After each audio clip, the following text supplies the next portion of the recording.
প্রিয় অষ্টম শ্রেণীর শিক্ষার্থী বন্ধুরা, তোমরা সবাই কেমন আছো? আমিও ভালো আছি। তোমরা যারা আমার সুজাইন একাডেমি চ্যানেলটি সাবস্ক্রাইব করোনি তারা অবশ্যই খুব তাড়াতাড়ি আমার চ্যানেলটিকে সাবস্ক্রাইব করে আমার পাশে থাকবা। আচ্ছা, অষ্টম শ্রেণীর স্বাস্থ্য সুরক্ষা বইয়ে যে কৈশোরের কথামালা অধ্যায়টি রয়েছে এর কিছু সংস্করণ আজকে আমরা দেখে নেব। তা ক্লাসে সবাইকে স্বাগতম।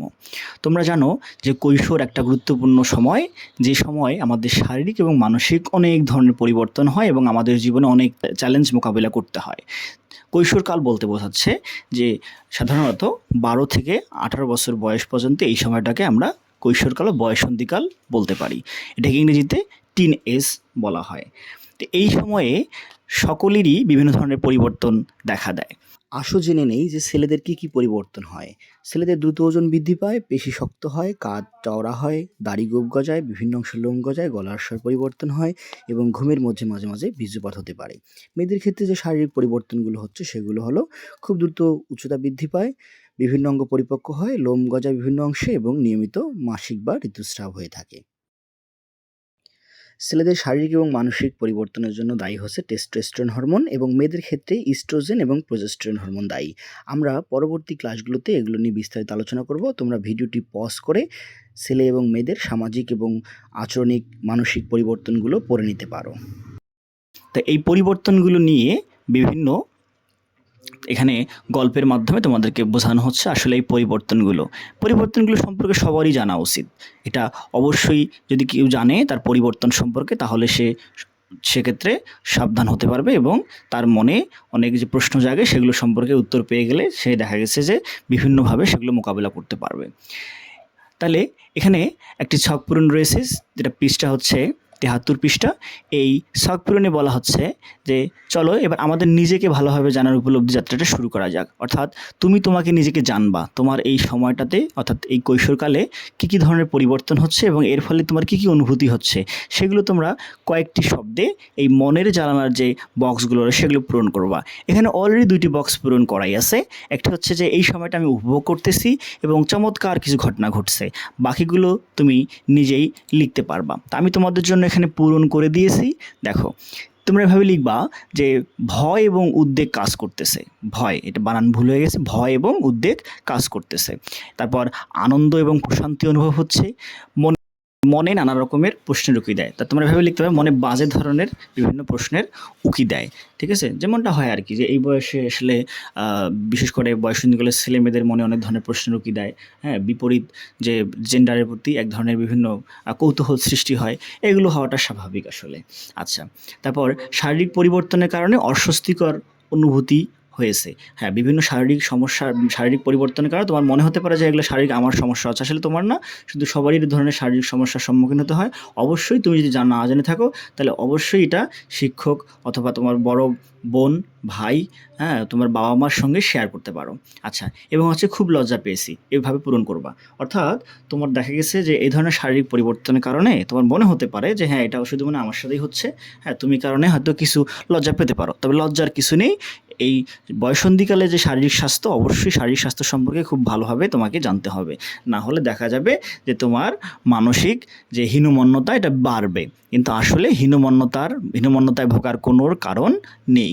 আচ্ছা, এরপর আমরা যদি বইয়ের দিকে একটু খেয়াল করি, বইয়ে দেখো এরপর রয়েছে যে কিছু গল্প আছে এখানে, যেমন সাথীর সঙ্গে যে ঘটনাগুলো ঘটতেছে সেগুলো সম্পর্কে একটা কথা বলা আছে। যেমন আমাদের সাথী নামে যে শিক্ষার্থী বোন রয়েছে, তার দেখা গেছে ঋতুস্রাব শুরু হয়ে গেছে। তো এই ঋতুস্রাব কিন্তু একটি নিত্য নৈমিত্তিক বয়ঃসন্ধিকালের ঘটনা। সুস্থ স্বাভাবিক মেয়েদের, আমাদের বোনদের এটা কিন্তু মেয়েলি ব্যাপার, অবশ্যই এটা ঘটবে। এ সম্পর্কে একটি গল্প আছে, পড়ে নিবা।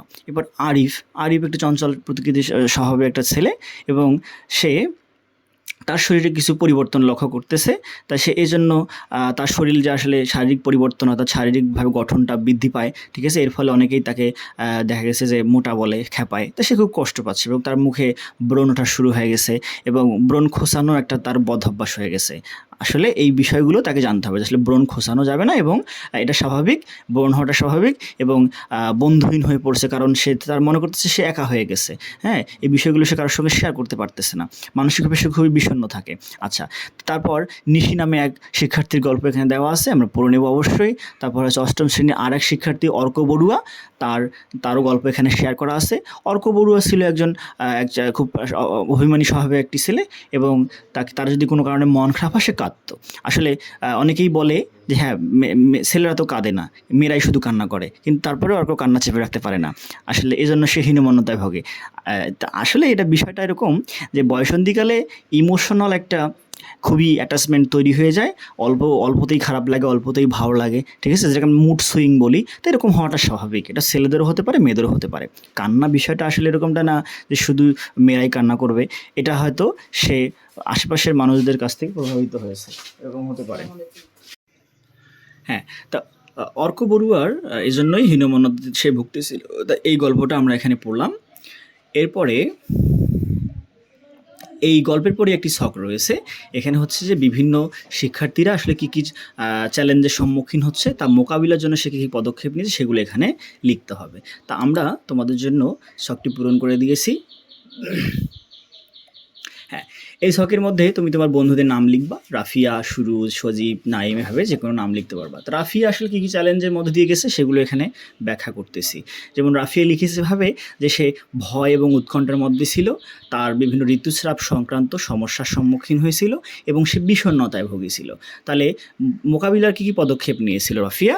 বয়ঃসন্ধিকালে সাধারণ সমস্যা হওয়ায় মা এবং ডাক্তারের পরামর্শ অনুযায়ী সে চলেছে এবং কার্যকরী ভূমিকা রেখেছে সেগুলো বিষয়ে, যে পদক্ষেপগুলো ছিল কার্যকরী ভূমিকা রেখেছে এবং ভেবে কোনো কুলকিনারা পাচ্ছিল না, তার ফলে সে একটা কার্যকরী ভূমিকা পেয়েছে। আচ্ছা, সুরুজের ক্ষেত্রে সুরুজ লিখেছে যে ওজন কম হয়ে এরকম সমস্যা, ব্রণ উঠে, বিষণ্ণতায় সে ভুগেছিল এবং তার জন্য যে পদক্ষেপ সেটা নিয়েছিল যে ব্রণ না খোঁচানো এবং ওজন কম থাকার কারণে সে বেশি করে খাওয়া করেছে।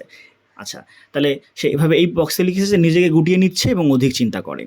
সজীবের ক্ষেত্রে সজীব লিখেছে বিভিন্ন প্রতিবন্ধকতা এবং আত্মরক্ষার চিন্তা, তারপর হচ্ছে মা বাবার সাথে আলোচনা করে সমস্যার সমাধান করা, এভাবে সে লিখেছে, কার্যকরী ভূমিকা রেখেছে বিষয়গুলো। নাইমের ক্ষেত্রে সে সমস্যাগুলো লিখেছে লজ্জা এবং হীনমন্যতায় ভোগা, হীনমন্যতায় না ভুগে আচরণ পরিবর্তন করে সমস্যার সমাধান করে, এভাবে সে লিখেছে এবং অধিক চিন্তা করে। শিক্ষার্থীরা, আমরা ৭৬ পৃষ্ঠা পর্যন্ত আজকে তোমাদের ছক পূরণ করে দিলাম। এর পরবর্তী ক্লাসে আমরা তোমাদের এর পরে যে বিষয়গুলো আছে ছকগুলো, সেগুলো আমরা ইনশাল্লাহ পূরণ করার চেষ্টা করব।